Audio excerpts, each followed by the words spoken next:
Have you recently purchased the MPC Live and found yourself wondering, how do I plug a guitar into the MPC? How do I plug a mic into the MPC? How do I transfer files from the MPC into my computer? Well, in this video, I'm going to give you 10 must-have items for the MPC Live to get you going. Check it out.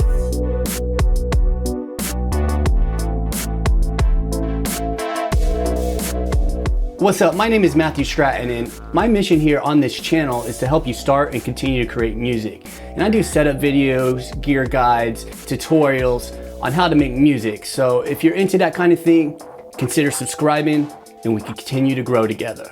And hey, at any time in this video, check the description because I want to leave show notes and I want to leave a link to all the things that I'm actually using and showing you in this video, so you can go click that link and you can check out more information about all of these items. So let's get into the first item. So one of the things you might realize when you get the MPC Live is there's no actual mic input and there's no instrument input. Now there are 2 line ins inside of the back of the MPC Live, but there's nothing to record like an instrument directly in, and that's where something like this comes into play. All right, this is the Art Studio V3. So what this is a 2 preamp, and what it does is it takes your mic level signals and it takes your instrument level signals and it creates it to where it goes into a line level signal. So you just send a line out of here and plug it right into your MPC, and you can plug your guitar in here and you can plug a microphone directly in here. Now, one of the cool things about this is it does have phantom power on here as well. So if you have a condenser microphone, you just flip that switch, and after you flip that switch, you know, you're good to go. You can use your condenser microphone. Like I have a Rode NT1 over here. I could use that right here inside of the MPC Live using this device. So one of the next things to cover, and one of the first things you should actually get when you get the MPC Live, is some kind of hard drive or some kind of, external memory. And when I say memory, I'm not meaning RAM, I'm meaning an external drive. So you can go ahead and do a couple things. One, you can transfer files from your MPC to your computer and not have to worry about that blue USB cable that it comes with. And another thing you do is expand your memory so you can have a lot more hard drive space. And easy way to do that is with an SD card. If you look at this SD card, I've been using this brand. I use it for everything. I use it for my camera. I use it for my MPC. I use it for my Force over here. This is the Extreme Pro, so this is going to be a little bit faster as far as transfer rate. But generally, I've been using one for my MPC. So let me go to my browser real fast. Okay, so I have one right here. And you can set it up however you want. You can set your folders up and everything inside the MPC Live. But if you eject that, you can eject it right out of there. And then you pull it out. And this is just a basic 32 gigabyte one. So this thing is really inexpensive on Amazon. So I'll leave a link in the description for this. But this is the 32 gigabyte one. And it has the transfer rate of 80 megabytes per second. But this one's the Extreme Pro, so you get a little bit faster transfer rate. I guess if you're doing large files, a bunch at once, this could be better for you. But, I just use this one right here. It's really inexpensive. And I actually have one for 128 gigabytes that I'm using over here on my Force. And while we're talking about places to store your projects and samples, I want to talk about the Samsung SSD. So in my MPC, I have a 100 gigabyte SSD drive. And if you flip your MPC over, on the back here, there are 4 screws. So basically you unscrew these, you install your hard drive, and you have access to that hard drive. You might have to format it. I do have a video on step-by-step how to do that. So I'll link that video in the description as well, in case you do want to get a hard drive and want to install it. I'll leave that in the description, but it's very simple to do. You could do it on your own. You don't need to pay anybody to do it for you or anything. You just unscrew it, plug it up to your computer, format it, and you got tons of space to put your samples. And one of the questions I get asked a lot is, why use an SD card and a hard drive? Well, I've used the hard drive mainly to store my samples, like a lot of my samples, of course my projects, but mainly all of my samples go onto my hard drive. And then you can use your SD card to save your current project. And what you can do is you can save your project on your SD card and on your hard drive. That way you have a backup, because this is software and these are data files, so they can get lost in the process. And these hard drives aren't foolproof, although I haven't had one fail, but you never know when something might happen. So a lot of times I'll back them up on the internal drive, and then I can put them on this card and transfer them over to the computer and have a backup over there as well. if I want that extra backup. So that's why I recommend 2 different ones. Now, if you're just starting, you can't afford the hard drive, these are super cheap. Get one of these. So the next thing I want to talk about is a turntable. So you got your MPC Live, you're probably going to want to sample some records on there. And a good turntable to start with is the Audio-Technica AT-LP60. So this thing's super inexpensive. It's automatic turntable, but you can place your needle wherever you want, okay? And what you can do with this as well is it does have cables that you can plug directly into your MPC Live here.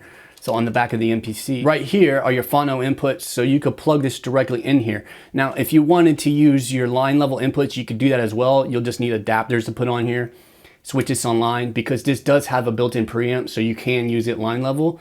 So this is all you would need to get records in here. Now, some people ask me about mixers. Do you need a mixer? You don't need a mixer.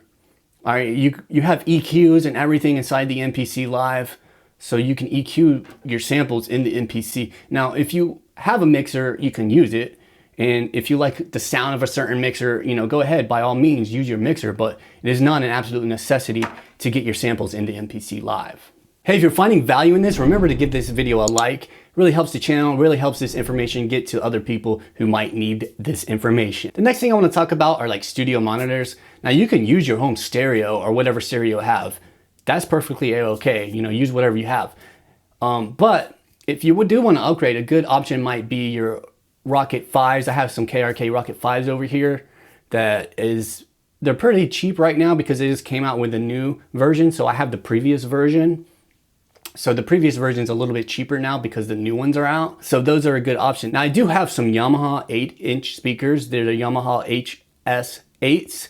So I have those. I can hear a lot of bass with those. And that's why I like using those, because I can really get in there and just bump it if I want while I'm, you know, doing the process, and really get in there and hear the bass and everything. But it's not necessarily necessary to have those. They're kind of overkill, but I will mention those. And the next thing I want to talk about are headphones, which might be a more realistic option for you at first. Always talking about these. These are the Audio-Technica ATH M50Xs. So these have a lot of clarity to them. They're just really good closed back headphones that you can use with your MPC. You could take these on the road. I've actually used these out in the wild, you know, with my MPC, because the MPC is battery powered. You'll see it's not actually connected to anything. So you could take these, plug these right in to your MPC, and you know, you can get a whole session going. Again, these are made by Audio-Technica as well. The link is in the description. So the next thing I want to talk about is a stand for the MPC Live. Now, the MPC Live does have this touchscreen, which is really nice, but it is flat. Now, the MPC-X, if you have the MPC-X, you got that angle to the screen, but this one doesn't have an angle. Now, this stand enables you to put it at an angle, so I'll show you. And this is what I actually have this on my desk. This is the Amazon Basic laptop stand. So it enables you to put it on an angle so you can see more clearly the screen. And if you're doing simple drum edits and you're using the pad, it works just fine. Now, I've had other people mention in comments that if you're doing finger drumming, this isn't a good stand because it just puts it at a weird angle. But for the purposes of production, this works just fine. Put it on your table, put it on your desk, jam out, you're good to go. And it also has different angles. So if you want it at a steeper angle, you could put it at a steeper angle or a flatter angle. And it's very easy to adjust. All right, so this is the Amazon Basic laptop stand, link in the description. Now, one of the next items I want to talk about is more for if you want to record your MPC Live, like for a YouTube video or some kind of video or something. This is a really good device to do that with. Now, I couldn't find my Zoom H1. This is what I used to use, but now I'm using the Zoom H6, which is probably overkill. All right, but with the Zoom H6, I can plug my MPC Live, you know, line into here or into here. And I could put a microphone into here. It has phantom power, so I can record my voice and record the MPC Live at the same time. And if I have like another instrument, I can record another instrument as well on there. So this is currently what I'm using for my YouTube videos. Works out pretty good. It's got a headphone right there. It's got the headphone out. It's got a line out. It's got phantom power. It's got the screen here. Now, this isn't a touch screen, but you can see what is going on inside of here pretty good. You know, and you just hit record. You can record. You select whatever you want to record. And I have this ridiculous SD card in here as well. And I have so many hours. How many hours do I have? I have like 66 hours on this thing. All right, this is a 64 gigabyte one. Again, this is the Zoom H6. So the next thing I really want to talk about are cables. So this is a HOSA MIDI cable. Now this particular one has the end here. So if this thing starts to malfunction, you could actually unscrew this and then solder it on. You know, you could fix it yourself. That's why I like these. Now these are the HOSA MIDI cables. So you could plug this into the back of your MPC Live and that goes out or in to an external device, okay? So I use it a lot for drum machines. I use it for my Blofeld, which you can't see it, but it is over there. I use it for my Electron Analog 4, that's over here. So this is a really good cable, very functional. So yeah, good stuff. And since we're on the topic of cables, I want to talk about audio cables. Again, these are the HOSA cables. This is a stereo cable. These are balanced. All right, so this goes into the back of your MPC, balanced out, and then you know, you could put it into an audio interface or into your Zoom or whatever. And here's a mic cable. Now I found this brand, I kind of like them. All right, this is, I don't know how to say it, but it's like Copool, something to that effect. But I kind of like this brand. Like I haven't had any issues with it. It seems to be quality, it sounds good. And they're not that expensive. So there you go, you got your mic cable and then you got your other cable. Now, all right, and then, you know, you just need all kind of cables. So you can go line out of this as well into your external recorder using one of these. You know, and there's just tons of options. All right, so the next thing I want to talk about are like controllers, okay? So I've actually been using the Akai LPK Bluetooth controller, but they don't really make them anymore, I don't think, because they're like really super expensive online. And when I bought mine, it was like $80 or something. It was like a ridiculously low price compared to what it is now. What might be a good, thing for you? I know it's Native Instruments, so you can use something like this. It has the knobs, all right? And these, you can actually use these knobs and assign them on your MPC Live. This is a really good one as far as there's something about the keys. They got a nice springiness to the keys. They like bounce back pretty good, and it's just really easy to play on. So this is the Arteria Key Step. All right, so this one's pretty good, and it's got an arpeggiator and like a sequencer on there, which is pretty cool. Both the keyboards I mentioned have, you know, your mod and your pitch, you know, kind of strip here. It's not an actual physical wheel, but there is a strip right there. You know, a bunch of keys like this one, and it's compact, so that's always a good thing. So there you have it, 10 must-have items for the MPC Live. If you're new to the MPC or if you're new to my channel, I got a ton of videos about the MPC, so I'll go ahead and I'll link a card over here. You could check out those videos at any time at your leisure, and you know, get a little more information about the MPC. If you're new to my channel, remember to subscribe, and that way you can get notified when I come out with new videos. My name's Matthew, Create Music Daily, and we'll talk soon. Peace out, y'all.